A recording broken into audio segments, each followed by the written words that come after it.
एक लड़की जो छोटे होते से अपनी माँ के साथ अपने एक छोटे से घर में रहा करती थी। उसका घर बाजार के बिल्कुल दरमियान में होता था। उसको जो भी चीज़ की ज़रूरत होती थी वो जाती थी, भागती थी और जाकर ले आती थी। हर चीज़ उसे आराम से वहाँ पे मिल जाती थी। और उसकी माँ जो थी वो एक बहुत बड़े कासल में, एक महल में काम करती थी। बचपन से आज तक उसने अपनी माँ को वहाँ पर काम करते ही देखा था, मगर आज तक वो कभी उस कासल में गई ना थी।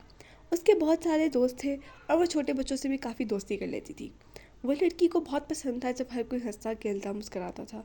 वो एक बहुत अच्छी नेचर की मालिक थी और वो हर एक का ख्याल रखती थी और इस बात पर यकीन रखती थी कि अगर वो सबको खुश रखेगी तो वो भी खुश रहेगी।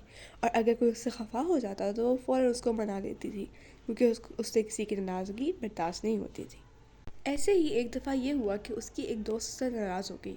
उसकी दोस्त की नाराज़गी की वजह उससे ये थी कि उसकी दोस्त ने उसको एक हेडबैंड दिया था, एक बैंड दिया था जो उससे गुम गया था। और उसको इस चीज़ का बहुत दुख था। उसकी दोस्त ने उससे कहा, ये मुझे बहुत अजीज़ था, ये मुझसे कैसे गुम गया। वो उससे थोड़ी सी खफा हो गई, मगर उसको ये बात बहुत बुरी लगी। वो हैंडमेड हेडबैंड था, तो उसने अपनी पूरी कोशिश की। वो बाज़ार गई और उसने हर वो चीज़ खरीदी जो उस हेडबैंड में यूज़ हुई हुई थी। वो गई और उसने वो बैंड बनाया अपने हाथों से खुद उसके लिए और उसको गिफ्ट कर दिया। और उसको कहा कि ये वो तुम्हारा बैंड है जो मुझसे खो गया था। तो उसने कहा, हाँ ये तो उससे भी ज़्यादा खूबसूरत है, ये तुमने कहाँ से लिया। फिर उसने बताया कि ये मैंने बनाया है तुम्हारे लिए। और फिर दोनों की दोस्ती बहुत अच्छे से दोबारा चलने लग गई। और उसने उसका बहुत शुक्रिया अदा किया और उसे कहा कि सॉरी, मैं तुमसे खफा हो गई थी इस बात पे कि तुमसे मेरा बैंड गुम गया था। फिर उस लड़की ने उससे कहा कि कोई बात नहीं, ऐसी चीज़ें तो हो ही जाती हैं। जो चीज़ आपको बहुत अजीज़ होती है अगर वो आपसे गुम जाए या दूर हो जाए तो आपको बहुत दुख होता है। तो इस पर तो तुम्हारा खफा होना बनता था। मगर फिर से दोबारा की बहुत दोनों की बहुत अच्छी दोस्ती हो गई, वो दोबारा से इकट्ठे रहने लग गए। और जो उसकी माँ थी, वो जिस कासल में काम करती थी वहाँ पर एक जो उसकी महारानी थी वहाँ की, वो एक औरत थी जिसका नाम मैंडली था। मैंडले जो थी वो कोई बहुत अच्छी औरत नहीं थी। वो हर लोगों से बहुत बदतमीज़ी से बात करती थी। उसको कोई तमीज़ नहीं थी, अच्छे तरीके से बात नहीं करती थी वो। और वो चाहती थी कि जो उसकी बेटी है वो भी यहाँ की प्रिंसेस बन जाए। और उसकी पूरी कोशिश थी कि किसी भी तरह अपनी बेटी को यहाँ की प्रिंसेस बना दूँ। मगर जो वहाँ पे महारानी मैंडली थी, मैंडली दरअसल वहाँ की प्रिंसेस नहीं होती थी, वो धोखे से वहाँ की प्रिंसेस बनी थी। तो अब एक दिन ऐसा ये होता है कि वो जो लड़की थी जिसकी माँ उस कासल में काम करती थी, उसका नाम लारा था। एक दिन ऐसा हुआ कि लारा अपनी माँ के साथ कासल चली गई, पहली दफ़ा ज़िंदगी में। जैसे ही वो लारा वहाँ कासल में गई और वो वहाँ पर उसने काम करना शुरू किया, तो मैंडली उसे देखकर बहुत परेशान हो गई। और वो उसे देखकर कहती कि तुम यहाँ क्या कर रही हो, तुम्हें यहाँ पर आने की किसने इजाज़त दी, तुम ऐसे कैसे कासल में आ सकती हो।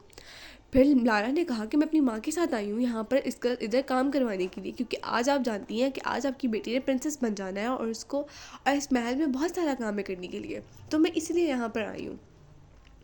उसे सोचा कि चलो ठीक है, मैं इसको यहाँ रख ही लेती हूँ, इतनी सी देर में क्या ही किसी को पता लगेगा। अब बात तो सोचने वाली ये है कि ऐसा क्या था लारा में जो लारा को देखते ही परेशान हो गई। दरअसल हुआ ये था कि लारा ही उस महल की असल प्रिंसेस है। हुआ ये था कि मैंडली जो बुरी औरत थी उसने ऐसा किया था कि जो लारा की माँ थी, जो उसकी असल माँ थी, उसको उसने मार दिया था और लारा को उसने कहीं पर फेंक दिया था। मगर ये बात बिल्कुल भी नहीं जानती थी मैंडली कि लारा को उठाने वाली वो औरत है जो उसके कासल में काम करती है, और ना ही उस काम करने वाली को ये पता था कि ये लारा उस कासल से आई हुई है। और फिर हुआ ऐसे कि उसने उसकी जो लारा की जो असल माँ थी उसका मार दिया, और फिर लारा इस तरह अपनी दूसरी माँ के पास आ गई, और जिसको वो हमेशा से अपनी माँ समझती थी। मगर लारा को इस बात का कोई इल्म ना था। अब आज उसकी बेटी इधर की प्रिंसेस बनने ही पाई थी, तो उसने सोचा आज ये क्या ही कर लेगी और इसको क्या ही पालूँ इस बारे में। मगर फिर ऐसा ही हुआ कि लारा महल की सफाई करते करते एक ऐसी जगह पर पहुंच गई जहाँ पर महल के लोगों की और उसकी सारी हिस्ट्री लिखी हुई थी। वहाँ पर लारा की माँ की तस्वीर भी थी।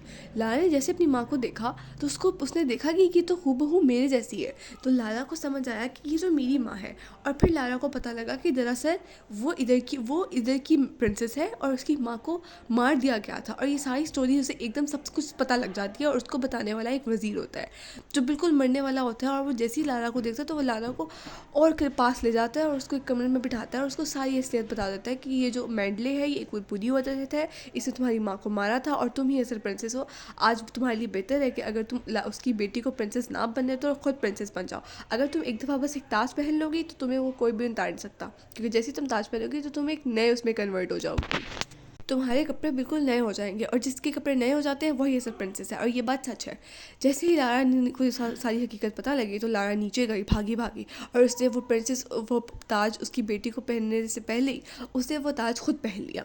सब लोगों ने सोचा कि ये क्या बदतमीजी है, लारा क्या कर रही है। और लारा की जो माँ थी उसने भी कहा कि लारा ये तुम क्या कर रही हो। जैसे ही लारा ने पहना तो लारा के कपड़े सारे चेंज हो गए, वो एकदम एक प्रिंसेस में कन्वर्ट हो गई। जैसे ही वो प्रिंसेस में कन्वर्ट हुई तो सबको ये बात पता लगी कि असल प्रिंसेस तो ये है, ना कि मैंडली की बेटी। और फिर मैंडली की सारी हकीकत सबके सामने होगी, और फिर मैंडली को कैसे से बाहर निकाल दिया।